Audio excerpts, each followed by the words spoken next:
We are the Youth in the Diversity Festival Erasmus project, powered by EACEA Intercultural and co-funded by the Erasmus Plus program of the European Union. Inspired by our project, we wanted to hear the perspective and development of some people with multicultural experiences and background. So let's meet them. Do I actually start? Okay. So, hi guys. We are here in the first podcast in Poza de la Sal with the Diversity Festival. I am Anastasia. I'm Ira. Carlos. Okay. And today we're going to talk a bit about stereotypes that have affected our lives and from personal experience have a discussion, I think. So for me, I am originated from Greece and I study in France. I think that is an environment where stereotypes are really high. Yeah. And do you think you feel accepted in that environment?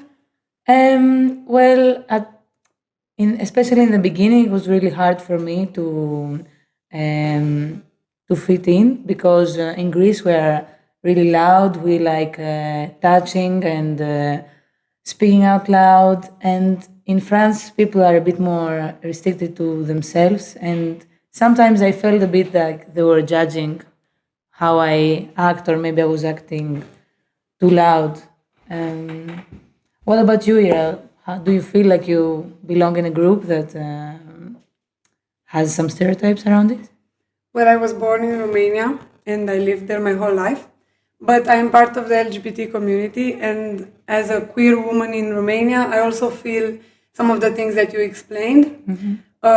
There are a lot of misconceptions around queer people, especially queer women, because I think in Romania, like being an Eastern European country, people assume that women are traditional, submissive, and that they are supposed to get married to a man. But when you're not like that, people kind of look at you weirdly, or that they assume you're, I don't know, different, but in a bad kind of way, I guess. So I can't say I really feel accepted in the society as a whole, but I do feel accepted in the society as in the close people that I have and the people that are like actually talking to me and that are in my circle of friends, maybe my family. But do you think like these stereotypes that exist are actually happening in the society? Like, are they true, or about Romanian women, for example? I think for Romanian straight women, the stereotype is that they should be submissive and traditional in a way, but that's definitely not true. Like, I barely know any women who are traditional, like young women. And also, I think that the stereotype for queer women is that they are really masculine, really, I don't know, really loud, really, but that's not the case, because I don't think we should all be put in a box, because all of us are different. Even if we're queer women and we belong to a society, each and every one of us is not the same. Yeah. What about you, Carlos? Well, I am a migrant in Portugal. I'm from Venezuela. Well, there are a lot of stereotypes related to Venezuelans, especially in Latin America and in all around the world. Well, Venezuela are seen as place because due to the social political context all around Venezuela and the dictatorship that was there, the humanitarian crisis, a lot of people migrate, all around 8 million of Venezuelans are migrated to the other countries. So especially in Latin America, and they see us as we are there to steal their jobs. We are there to do violence, all related to crimes and stuff like that. Also, I would like to say that another stereotype related with Venezuelan are we are also loud, as you said, as Rick, but I don't know, but this is for me normal, being speak loud, being warmy. This is something that I find different when I came here to Europe. There are a lot more cold, distant persons. In the beginning, I couldn't understand and fit in society, in school, even doing shops. People are distant and they don't even say hi sometimes. In Venezuela, you are always oh, hello, how are you? Good morning. to everyone to is this like normal in the society. My mom like teach me to always like say hi to the older people or couldn't give good morning and stuff like that. And when I came to Portugal, I didn't find nothing like that. People are distant. Normally, in school and space like environment, workspace, college, people I find these like people form groups, and they are like very hard to get in one of those groups, and it makes like integration for migrants very difficult. So we feel migrants in Portugal feel kind of isolated because if they don't let you in their groups, you like or isolate yourself or go to another migrant that feels the same. I I think I kind of feel the same about like French people because it's really difficult for a person that's not French to get into their circles. But also what you said before about the work, there is a huge stereotype like for the Greek people that is really big in France that we are not working or that we are really lazy or that we try to find ways to illegal ways to make money and steal things. I don't know, which actually is not at all true. Actually, it's the opposite because there are surveys like I have here the OECD data that Greek people actually work the most hours in the EU, 2,036 hours per year. Compared to the French, they work 1,500 hours per year. So, as for statistics, it doesn't add up. You know, the stereotype doesn't seem true. There are actually something also related with Venezuela. We are like some of Venezuela have like a lot of high education in Venezuela, but when they are migrate, they can get like all the documentation and even, for example, my mother, she's a nurse, but she can she's vocation in Portugal. She tried to get to the school and stuff. They basically say you need to do everything again. They don't think that the education is as good. Not that good. They like put lower to say to have lower education. You need to do exams again, and there for Venezuelan in Portugal this happen all the time. My uncle she's a teacher in Venezuela. He was an English teacher. But he can't get like the same equivalence in Portugal. So she is working as a waiter. Doesn't make sense. Even in all around the world, Venezuelans are like downgrading education, even if they have like a high education degree. Ira, do you find it difficult to maybe get into circles in Romania that are not from people of the LGBTQ community, like to fit in?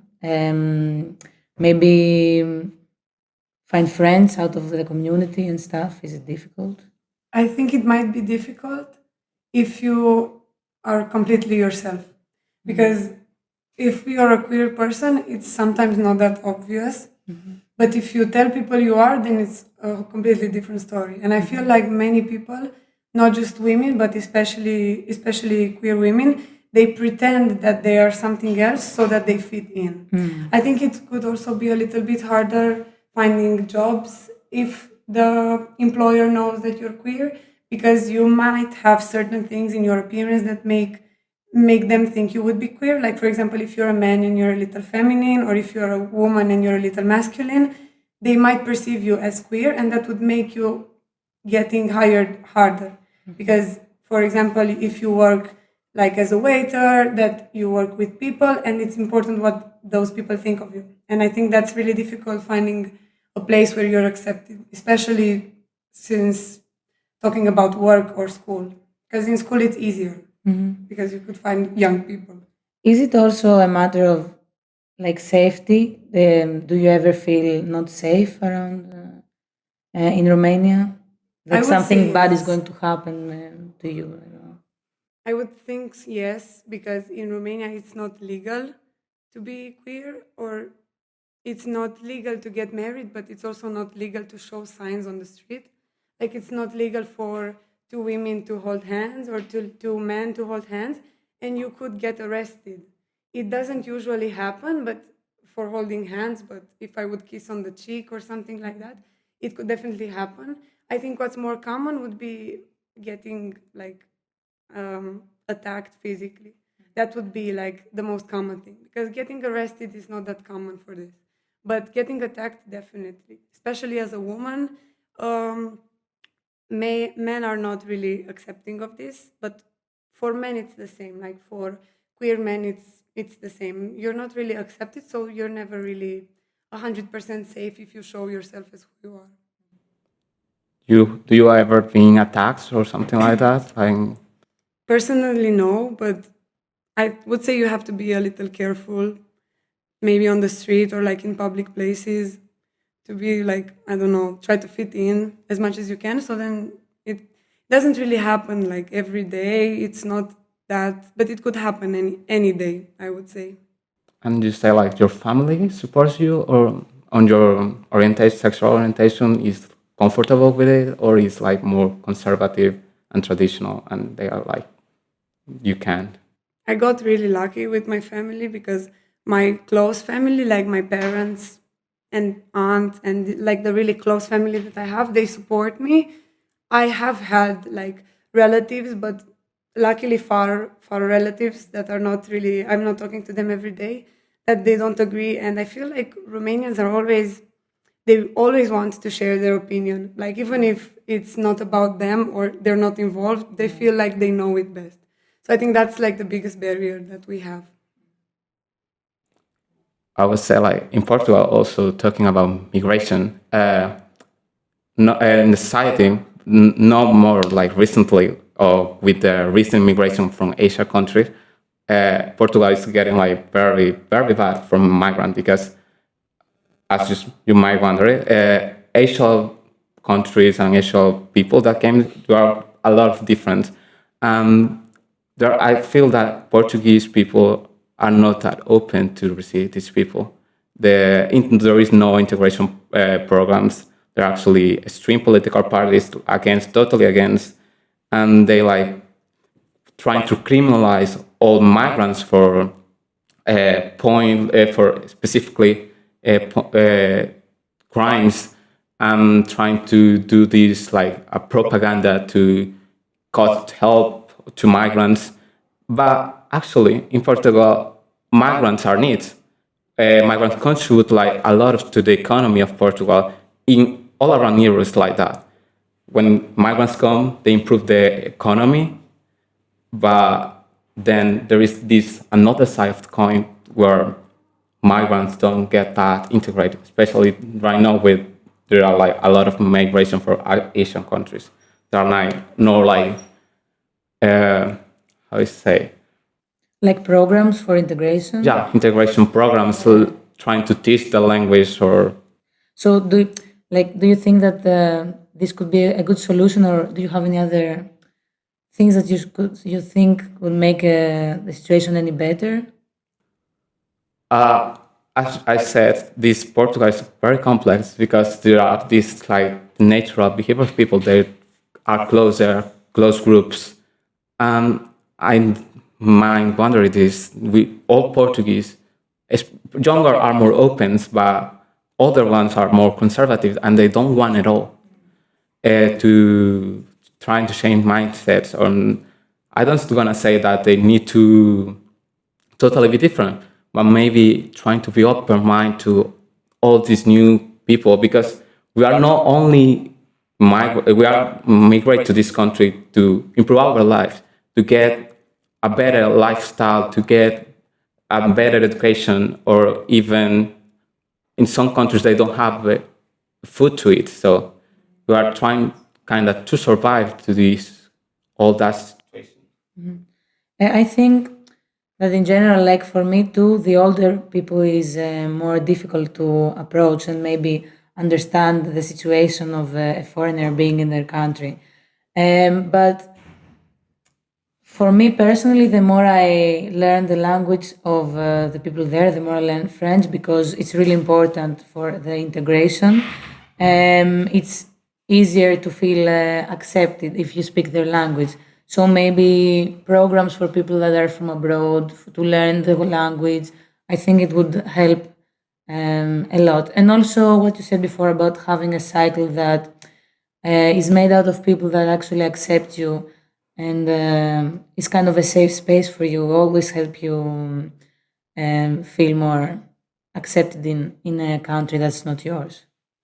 I think for us it's the same. Like a way to feel more comfortable with who you are would first be to find a circle of people that accept you, so that it's easier to ignore the majority of people who don't. Because Romania is really bad at rights for LGBT plus people. Like I said, it's not legal, so it's already a step behind. But it's important that the people, like the majority of the people, especially young people, as you guys said, are starting to be more accepting. Like even if they're not 100%, it's good that you can find ways to communicate with them and maybe also teach them about this so that they're more, researched, or, so that you kind of spread awareness in this area, so that it would be a way for people to accept more, so that they know more about the subject. Do you think that maybe through school, to get the children more in touch with this subject, it would be a possible idea for Romania, or the government is too strict to like put it in school as a? I think it could be a good solution, but mostly for high school maybe, because the other people are a little too young. But I think there is hope for all of three of us situations. Yeah, for sure.